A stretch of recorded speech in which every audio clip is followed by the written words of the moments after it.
when you make a loud zikr, you're making zikr in jamaat. You understand?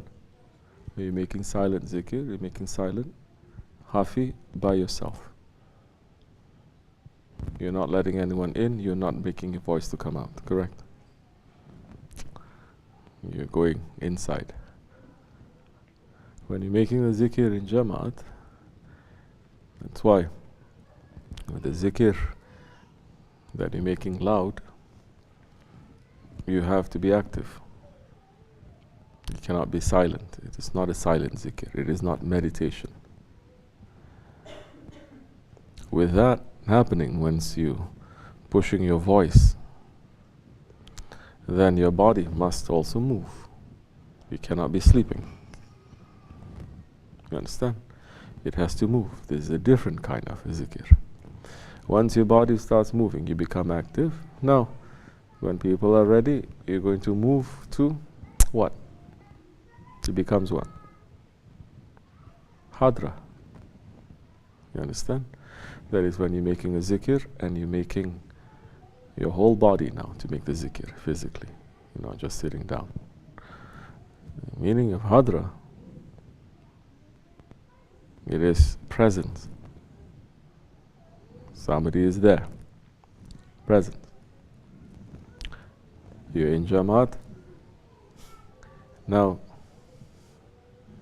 because it is jamaat, it is not just this physical jamaat. It is the others that are going to come. You can get that whether you're making a hadra or not, when it's loud zikr especially. So, when you say that, you are feeling that. You're connecting to your ancestors, to the good ones. It's true. You're not there. You're not just 20, 30 people here, 50 people, 100 people. You're not. There are those ones who are always in that world. They are remembering Allah. You think they forget? No, we forget. Over there, more they're going to remember, because all the veils are lifted now. But they're going around to see where it is. Where is that light that is going to be sent down to that circle of people? Where is the light? The light is coming from there to here.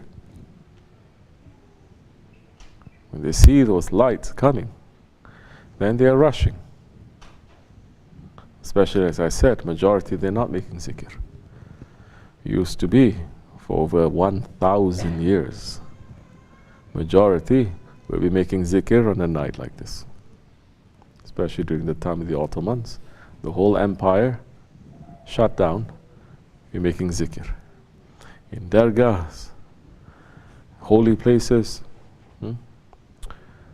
Kaaba, in Medina, in Quds, Jerusalem, in the different tombs, everyone's stopping. They say, now we have to stop. We have to remember Allah. What happens that time? Because Prophet ﷺ is saying, the zikr, it is a garden of paradise. He's saying to his companions, if you pass by the gardens of paradise, don't just walk past them, sit for a while. And they ask him, what is the garden of paradise? He says, people who make a circle and they remember Allah, they make a zikr. So, although in those times, times is really hard, so many ways, but still, people were behaving with the manners of those people who are in paradise. They had real manners then. They may not know so much. They may not have the technology of today or the so-called education of today, but they all have the manners, and they knew how to be in the presence of their Lord, in the presence of their Prophet, to conduct their manners in the presence of the holy ones. Because if you don't have manners in their presence, whatever you do is not accepted. Your works not accepted, your intelligence not accepted. Just like Shaitan. Shaitan lost his manners. You think Allah doesn't know he did so much? He did. But because he lost his manners. So, back then they were concentrating on manners. They're not concentrating so much on knowledge. Of course there was knowledge. There was more madrasas and universities, Islamic, at that time than it is today. But everyone was receiving it properly from qualified teachers that can trace their lineage all the way back to the Holy Prophet ﷺ. Not, they don't trace their lineage from the time that that country became independent. So everyone was holding on together to the rope of Allah. They were not separating.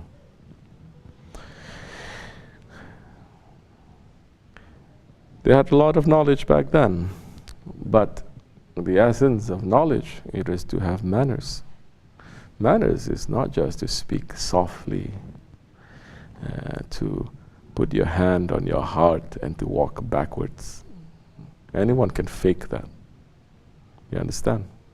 Manners is knowing how to behave at that time, for that time. This is manners.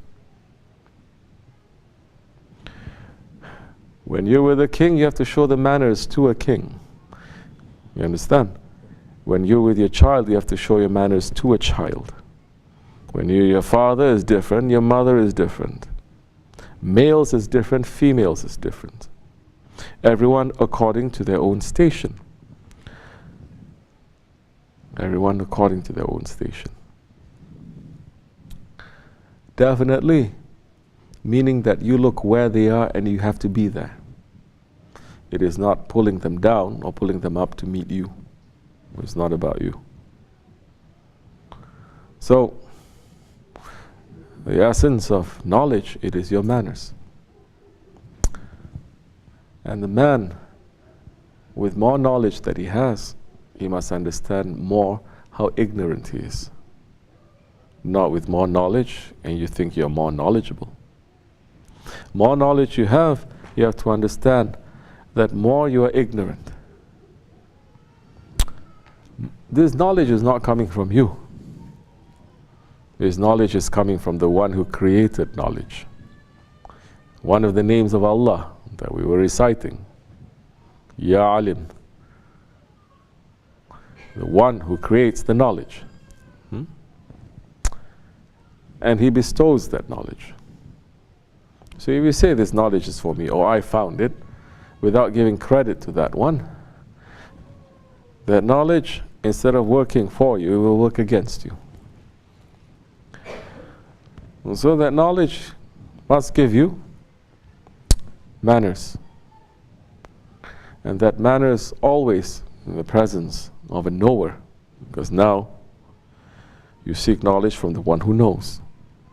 Don't seek knowledge from the one who doesn't know. You ever see anyone, they're seeking knowledge and say they seek knowledge from the people who don't know? No. In this world, you don't seek knowledge from people who don't know anything. You seek knowledge from people who not only knows, they must know more than you. So, you run to seek knowledge from those ones who know. How are they going to give you that knowledge? They're going to give you that knowledge when you stand up like an arrogant one and saying that I know. They give you that knowledge when you say I don't know. I have an empty cup, please fill. If you come to that one with a full cup, that is showing more arrogance. Then why are you in his presence? Either you're going to teach him something, in which case you're not being truthful and sincere in your intention, or you're trying to challenge him. So without knowing it, you are challenging Allah, saying that I know.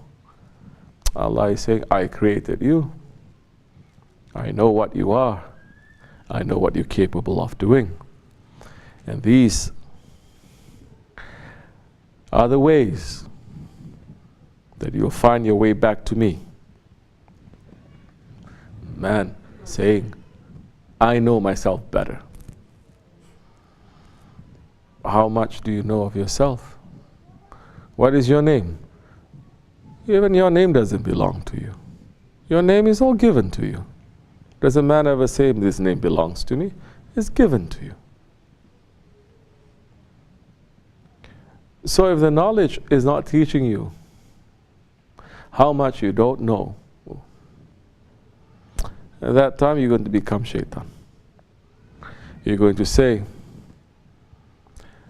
with this knowledge, I'm going to challenge you. You're not going to lose.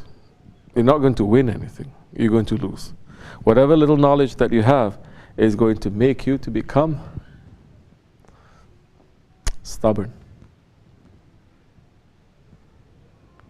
If you're seeking knowledge, you cannot be stubborn.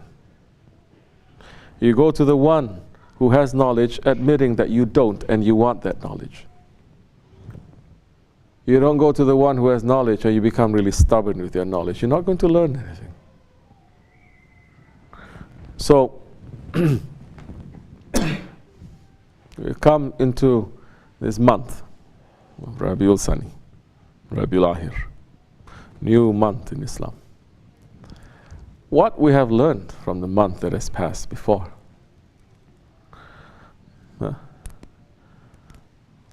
People going crazy about Mawlid. What have we learned? What about the birth of the Prophet ﷺ and the events surrounding that birth and the events surrounding that time and the people who were living at that time? What have we learned from that? What is the lesson that we've taken from that? Are we looking at that time and looking at this time and comparing? Or are we just remembering like a parrot? Every year, this is what happened. Certain things happen. And we are offering our salawats to that one, the most blessed one in divine presence. For offering a salawat, you don't have to wait until Mawlid. I'm supposed to do it every day. But if you are there remembering that time, 1400 years ago, how the whole world was sunk into darkness, the darkness of the spirit, and what the Prophet came to destroy, and what he came to raise. He came to destroy the egoistic, tyrannical oppressors, that is from individual to societies to the nations. If we understand that, when we look at the situation that is happening to us today, we are going to draw a lesson. Then the birth of the Prophet ﷺ is not just a time to be singing and dancing. It is a time to say, now, in this darkness that is happening, where do I fit in? Am I contributing to this darkness, to this jahiliyyah? Or am I taking from the light of that Prophet and to break that tyranny that is happening, that had happened that time and is happening today? You make a difference. At the very least, you're going to say, how this darkness I am behaving with this ignorance, with this stubbornness, with this oppression. How am I? Don't look around so much. Look to yourself. How am I? Am I doing all those things? I must stop.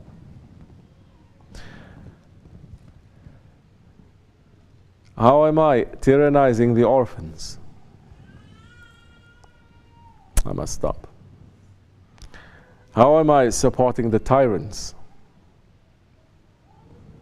Then I must stop. How am I supporting the desires in this dunya? I must stop.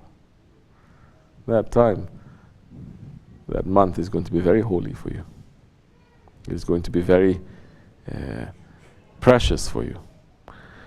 Because that is a time when you say, now I am bringing that light of the Prophet ﷺ into my life.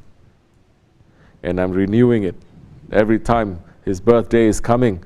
And I'm saying that I'm not going to be those ones that are jahil. I'm going to be those ones that when they met the Prophet ﷺ, light entered into their hearts and into their lives. and they decide to leave all the jahil ideas and practices aside. They put that aside. If you don't, you can be singing 24 hours, nothing is going to change.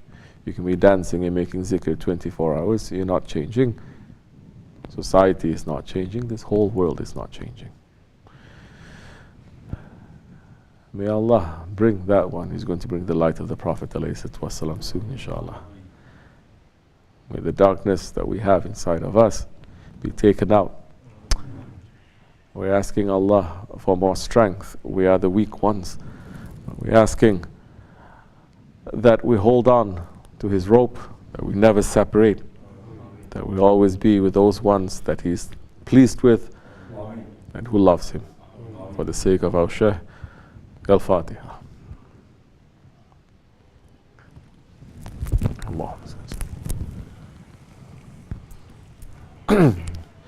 Inshallah.